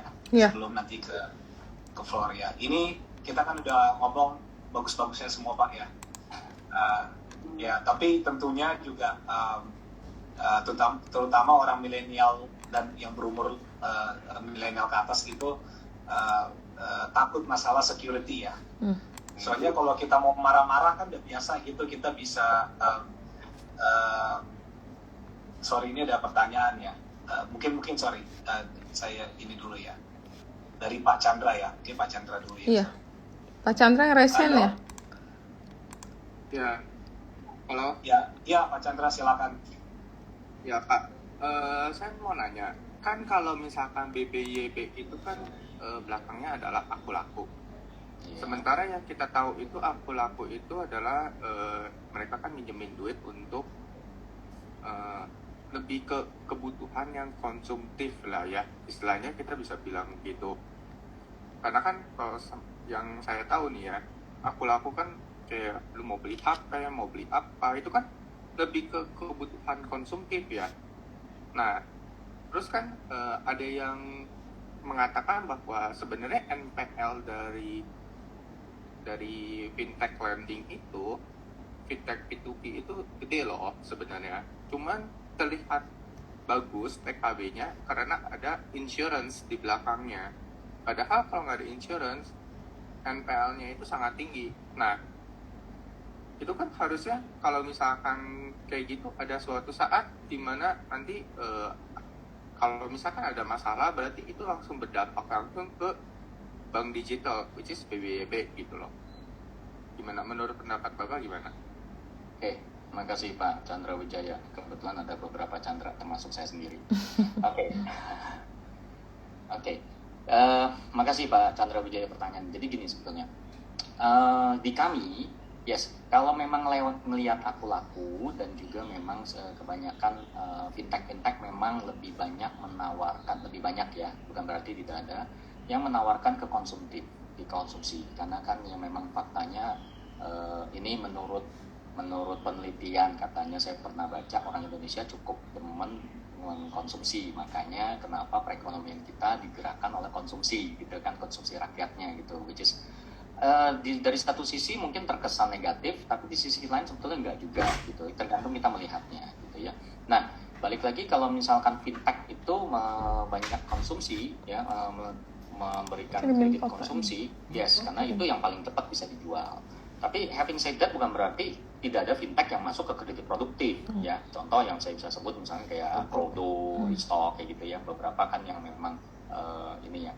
Nah, masuk ke SME. Kami sendiri terus terang sebagai bank juga tidak cuma masuk ke retail consumptions ya, kredit retail dan consumptions. Itulah kenapa tadi di paparan saya mention bahwa nanti di Q3, Q4 kita juga akan masuk ke SME gitu loh. Bahkan sebetulnya as we speak today kita sudah memang masuk ke kredit produktif juga, karena kan bank itu ada aturannya minimal 30%, dulu 20% dinaikin sama pemerintah jadi 30%.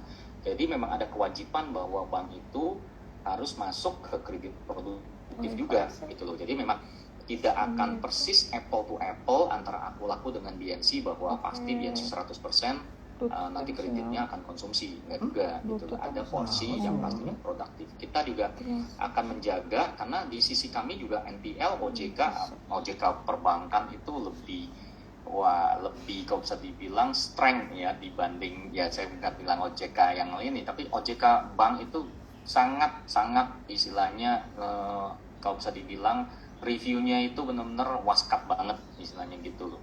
Kenapa? Karena kan kita bicara bisnis bank itu kan bisnis trust ya, jadi cukup masuk akal kalau OJK perbankan itu lebih muaskat banget gitu loh. Setahun kita bisa bolak-balik di istilahnya di review sama OJK, dan bukan cuma kami, semua bank sama. Saya udah bolak-balik keluar beberapa bank kan, keluar masuk beberapa bank, 7 bank kurang lebih 6-7 bank sama. Bank itu selalu paling rajin didatengin OJK, diperiksa istilahnya gitu, di review ya. Nah, itulah kenapa kalau bisa dibilang formatnya nggak akan bisa 100% sama ya. Kalaupun misalkan sampai satu bank sangat banyak memberikan kredit konsumsi, pasti OJK akan tanya kok, misalnya kenapa kredit konsumsi kalian tuh tinggi sekali gitu loh, kenapa nggak produktif, kan ada aturan 30%. Kita pasti akan dikirimin surat cinta di telepon, ada kata-kata cinta di situ, itu pasti ada lah istilahnya kayak gitu. Jadi enggak sih kalau saya bilang ini dari sisi BNC akan 100% ke ini, enggak, kita akan ada kredit produktifnya. Buat kami juga justru kita juga cukup harus berhati-hati, terutama kalau bicara nanti kami masuk ke kredit konsumsi ya, dalam hal di direct lending ini kan akan lebih banyak, digital lending ini akan lebih banyak ke konsumsi ya. Nah, itulah kenapa kita pakai teknologi. Sebetulnya gini sih, teknologi yang istilahnya bedanya gini. Kalau di bank konven ya, analog istilahnya, kalau saya bisa bilang comparison ini, kalau di bank konven pada saat mereka melakukan review kredit pastinya kan mereka manual, pengecekannya ke Slick, udah pasti itu langganan kan, ke Slick dulu, SID namanya ya, terus udah gitu ke Slick, terus udah gitu mereka mengecek, itu kan dilakukan semua secara manual. Ada banyak poin yang tidak terbaca tanpa teknologi. teknologi itu membaca beberapa hal. Salah satu behavior customer. Ya. Behavior customer itu tidak akan terbaca kalau dilakukan secara manual reviewnya, ya, di bank konven. Itu terbaca di teknologi. Kenapa? Contoh, customer aku laku misalkan. Dia misalkan selain minjem, mereka juga transaksi. Nah, kita bisa lihat behavior customernya. Si Bapak A atau si Ibu C, itu kebiasaannya gimana? Behaviornya kebaca. Satu. Kedua, ada yang namanya geotagging. Ya. Jadi kita bisa tahu, dia bisa aja bohong, misalnya alamatnya dikasih alamat bohong gitu kan. Nah, kalau konven dulu kan disamperin, rumahnya disurvei gitu kan. Makanya lama proses kreditnya, bisa berminggu-minggu, bisa berbulan-bulan gitu kan.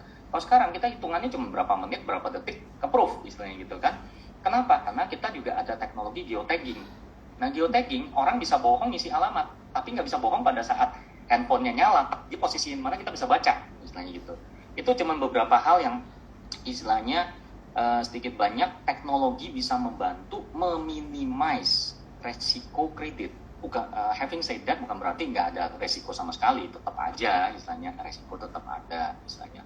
Tapi diminimize dengan kita pakai teknologi, dan dalam teknologi kami kalau bisa dibilang membacanya itu kurang lebih sampai ratusan sampai ribuan istilahnya gitu. Jadi ada data masuk yang kita analisa itu sampai ratusan bahkan sampai ribuan kayak gitu. Kurang lebih kayak gitu Pak Chandra in a nutshell. Hopefully answer your questions.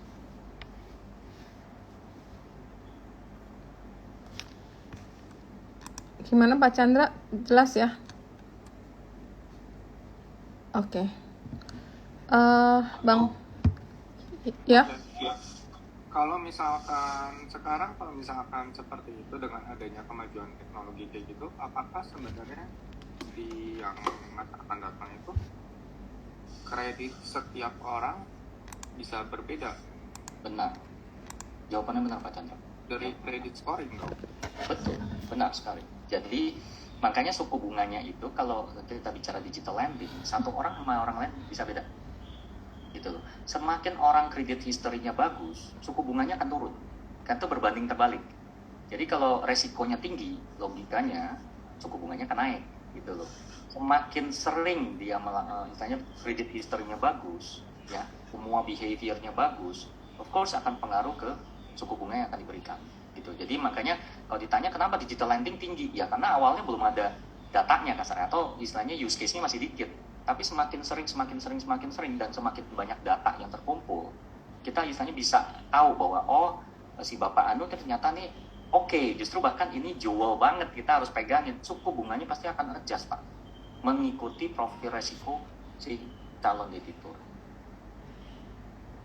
Nah, ada proyeksi nggak Pak? Maksudnya kan kalau misalkan credit scoring gitu ya, butuh berapa banyak data yang kira-kira dikumpulkan itu dari berapa user gitu kan? Karena kalau sekarang kita mau minjem itu kan kreditnya kalau misalkan untuk fintech lending ya, itu kan gede banget ya, hampir 2 kali lipat dari bank konvensional ya.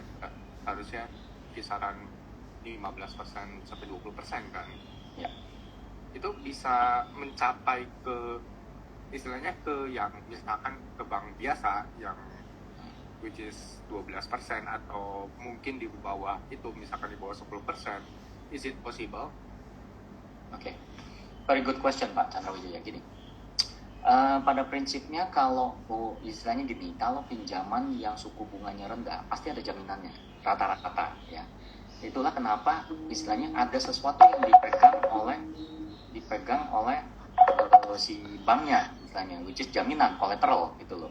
Itu kan sebagai pengurang resiko ya. Jadi intinya resikonya tetap sama 100%, tapi dengan hadirnya collateral otomatis misalkan jadi turun, misalkan jadi resikonya jadi cuma tinggal 40%, 60% di buffer by collaterals gitu loh. Nah, dalam case unsecured lending itu otomatis tidak bisa maksudnya serendah itu logikanya, karena harus di comparisonnya adalah apple to apple. Jadi digital lending itu dengan sebetulnya logikanya KTA, mungkin kalau zaman konven itu namanya KTA, kredit tanpa agunan ya, bukan kredit tanpa angsuran. Kalau kredit tanpa angsuran kabur gitu kan, kredit tanpa agunan. Nah itu sebetulnya analoginya kurang lebih kayak gitu, sama-sama unsecured lending Jadi resikonya tetap ada. Nah, kalau kita bicara yang suku bunganya rendah-rendah 12%, itu rata-rata untuk istilahnya lending yang pasti ada jaminannya, Pak Chandra, dan juga jenis lendingnya beda gitu loh. Kurang lebih gitu. Nah, apakah bisa serendah 12-10%? Oke. Mungkin ini pertanyaan yang istilahnya secara mesti dijawab secara makro sih Pak. Ya, maksudnya saya juga tidak bisa jawab secara mikro. Apakah BNC bisa satu saat akan memberikan 10-12%? I'm being realistic aja ya Pak, gitu loh. Karena suku bunga di Indonesia kan juga tahu sendiri seperti apa kan ya, and fluctuate seperti apa. Ambil paling gampang misalkan yang mirip-mirip deh, suku bunga kartu kredit. Apakah kartu kredit dari awal launching puluhan tahun yang lalu sekarang udah bisa 12%? The answer is no, right? Gitu. Karena ini unsecure, gitu. Ada jaminannya istilahnya. Orang gesek, habis itu kabur kan, juga nggak tahu. Nah, cuman sekali lagi saya bilang, yang membedakan adalah apa? Zaman dulu kartu kredit, datanya manual, istilahnya gitu. Di verify-nya, di review-nya manual. Kami menggunakan teknologi. Bedanya itu aja. Jadi kami minimize-nya itu bukan dengan jaminan, tapi dengan teknologi. Istilahnya kita ngebaca data seperti yang tadi saya jelaskan. Berapa banyak pertanyaan yang Bapak tadi itu bisa di kami itu datanya bisa sampai ribuan. Nah, interestingly adalah gini sebetulnya. Itulah kenapa sinergi kami itu menurut kami ya ini my humble view lebih solid Pak. Kenapa? Dalam kami BNC membangun yang tadi saya bilang healthy and productive asset. Kita didampingi, kalau bisa dibilang, dengan ekosistem kami sekaligus PSP kami, yaitu Aku-Laku, yang sudah pengalaman 5-6 tahun ngebangun aset, gitu kan. Kebayang kalau didampingin sama ekosistem yang bahkan nggak punya pengalaman di lending. Lah mereka aja nggak punya pengalaman. Gimana mau sharing knowledge, sharing teknologi, sharing use case, credit scoring, lah mereka aja belum lakukan. Atau mereka sudah lakukan tapi belum tested, gini. Karena credit scoring itu kan kita bicara semakin banyak use case, semakin tested. Over time semakin tested. Tahun ke tahun makin tested istilahnya gitu kan. Apalagi kita lewatin masa pandemi COVID gitu loh. Jadi menurut saya kaitannya dengan ekosistem kami itu justru kita dengan Aku-Laku itu udah bisa dibilang kita pakai sesuatu yang sudah tested over time, bahkan selama pandemi. Kurang lebih gitu Pak Chandra Wijaya. Oke. Thank you Pak, udah menjawab. Welcome, sama-sama Pak. Thank you Pak Chandra atas paparannya. Mungkin dilanjutkan sama Cirita ya gitu. Okay. Mungkin saya mau sedikit menambahkan gitu ya. Mungkin sebenarnya dari Pak Chandra itu pertanyaan cukup bagus ya Pak. Karena kan sebenarnya dari sisi upah minimum Indonesia itu mungkin selama 4-5 tahun ini bisa dibilang relatif stagnan gitu. Nah, jadi memang masyarakat itu banyak yang susah, apalagi juga sekarang kan kita lihat sebenarnya the real inflation yang terjadi di lapangan itu lumayan cukup kelihatan sekarang ya. Walaupun memang kayak harga minyak itu ya Pertamina pelan-pelan naikinnya, bahkan harga minyak goreng kemarin kan dari 19.000 diturunin 14.000 buat curah sama branded. So permasalahannya kan ini juga terjadi di saat pinjol-pinjol ini lagi marak ya kan. Kalau kita dipinjemin duit buat konsumtif di saat masyarakatnya lagi banyak duit, oke. Tapi kalau masyarakat lagi susah, dipinjemin duit, takutnya kan itu ya takutnya malah nggak bagus buat orangnya gitu kan, buat masyarakat. Tapi kan yang sepertinya Pak Chandra tadi lumayan cukup jelaskan secara panjang dan lebar ya, ujung-ujungnya itu use case ya Pak ya. Karena juga nggak dari customer kan gede banget ya, underbank apa segala macam.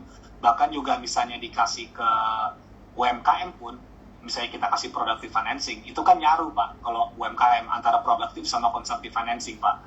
Tapi kalau use case-nya itu semakin banyak, ya market yang customer profile itu bagus juga sebenarnya besar sekali gitu Pak ya. Regardless of kita ngomongin dari sisi macro situation-nya gitu. Apalagi nanti kalau makronya membaik, begitu ya Pak ya? Yes, betul Pak, betul sekali. Ya. Oke, Cirita mungkin bisa dilanjutkan. Oke.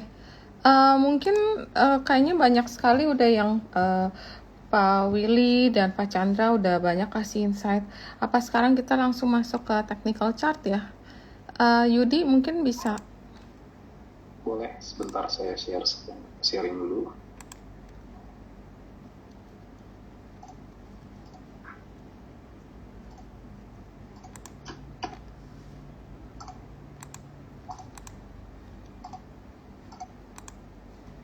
Ya, selamat siang semuanya. Thank you banyak buat Pak Chandra dan Pak Widinoy buat hari ini. Pertama-tama kita akan bahas dari indeksnya kita dulu. Nah, buat indeksnya kita bisa lihat bahwa di penutupan hari Jumat kemarin, indeks kita ini ditutup di 6.726, di mana penutupannya cukup baik. Diharapkan di minggu depan akan menemui resisten di area 6.751 yang dimunculkan dari area bulan November. Kalau misalkan indeksnya kita ini bisa menembus area 6.751, maka indeks kita ini sangat berpeluang untuk kembali naik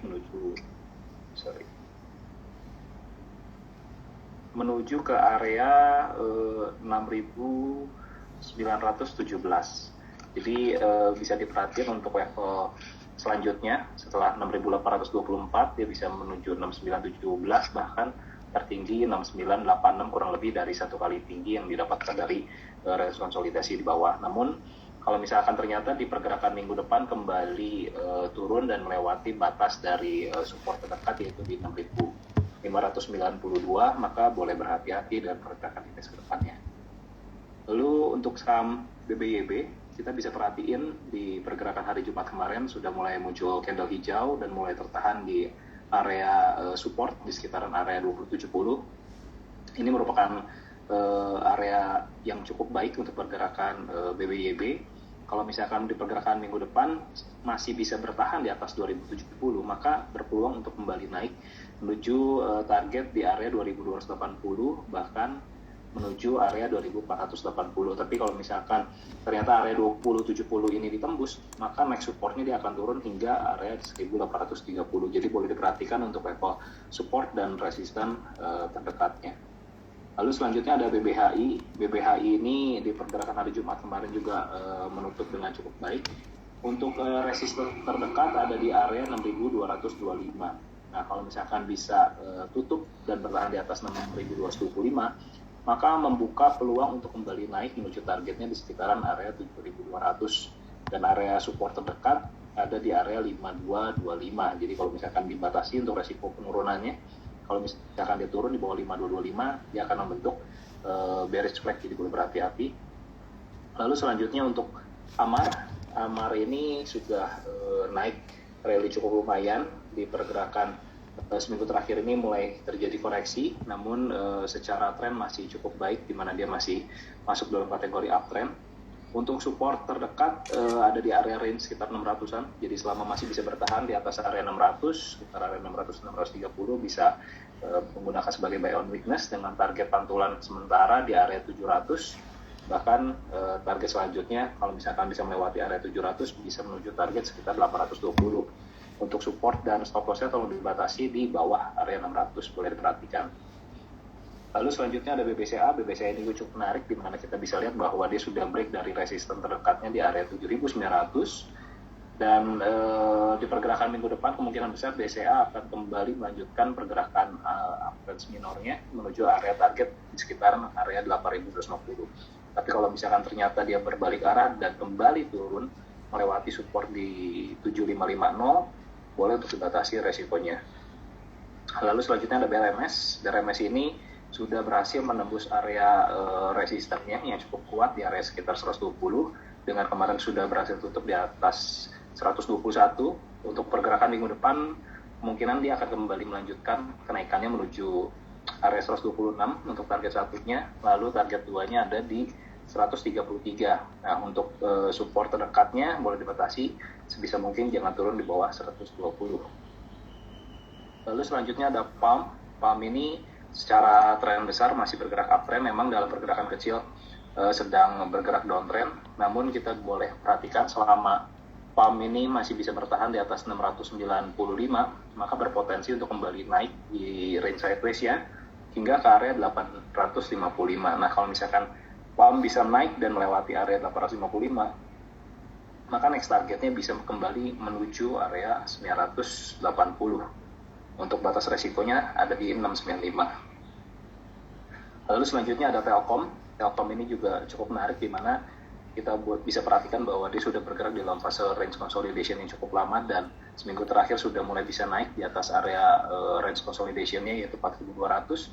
selama Telkom masih bisa bertahan di atas area 4.200, dia akan menuju targetnya itu di area range 4.400, bahkan targetnya sekitar 4.600 yang didapatkan dari formation dari bullish flag.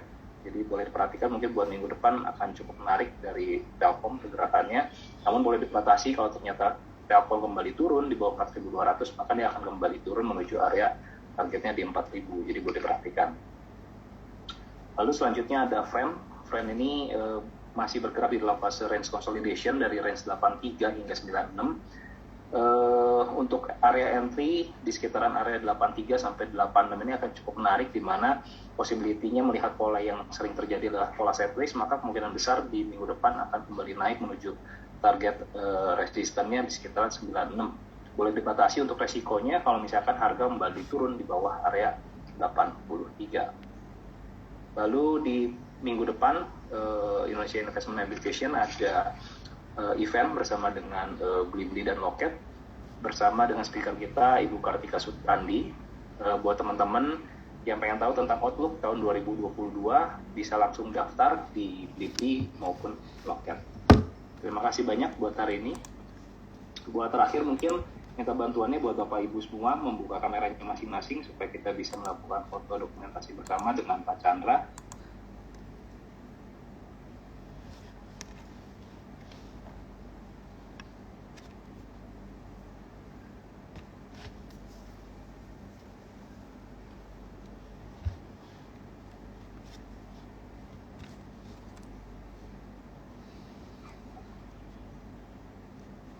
Oke, dalam hitungan yang ketiga ya Bapak Ibu.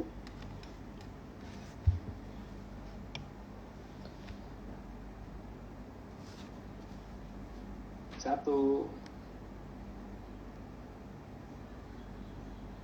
2, dan 3.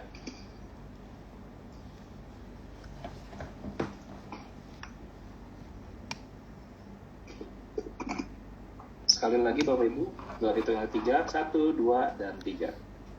Oke, terima kasih banyak. Saya kembalikan kepada Ibu Rita. Oke, terima kasih. Terima kasih Yudi atas technical chartnya, sangat menarik untuk ke depannya ya, terutama untuk beberapa saham yang kita perhatikan minggu depan.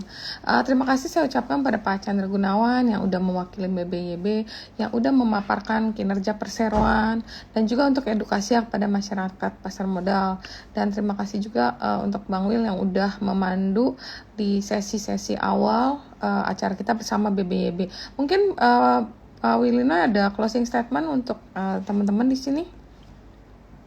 Ya, first of all, saya mau mengucapkan terima kasih Pak Chandra sudah menyempatkan waktu di sini ya. Juga terima kasih intinya memberikan edukasi yang luar biasa ya tentang digital bank ya gitu, dan tentunya kita mengharapkan nothing but sukses nanti buat Bang Nio nanti ke depannya Pak. Ya, amin. Oke. Thank you Bang Will. Sekali lagi teman-teman, disclaimer hari ini webinar hanya bertujuan untuk edukasi dan bukan rekomendasi untuk membeli dan menjual, karena setiap investasi mempunyai potensi keuntungan dan kerugian. Oleh karena itu, investor harus selalu membekali dirinya dengan pengetahuan yang cukup mengenai saham yang akan diinvestasikan. Untuk semua yang sudah bergabung hari ini, terima kasih. Semoga kita bisa mengambil manfaat dari webinar kita di siang hari ini. Mungkin demikian dulu acara hari ini. Sampai ketemu di minggu depan ya. Demikian dulu Pak Chandra dan Pak Willy, dan terima kasih untuk semua. Selamat siang, sampai ketemu lagi. Selamat siang. Thank you. Terima kasih semuanya. Thank you. Terima kasih semuanya. Thank you, bye.